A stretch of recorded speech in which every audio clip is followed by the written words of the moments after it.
И между другото, точно на 14 февруари беше празника на Кирил. Празник.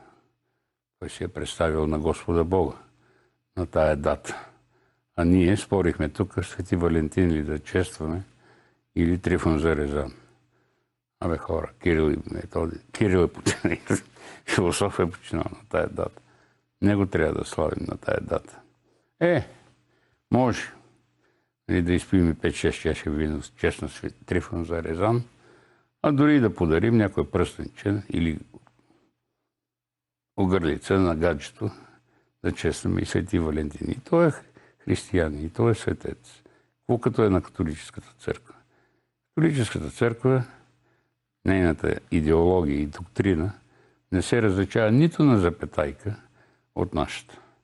От Четироевангелието. Това е доктрината на християнството. Четирите Евангелия на Марко, Лука, Матей и Йоан. Те не се различава.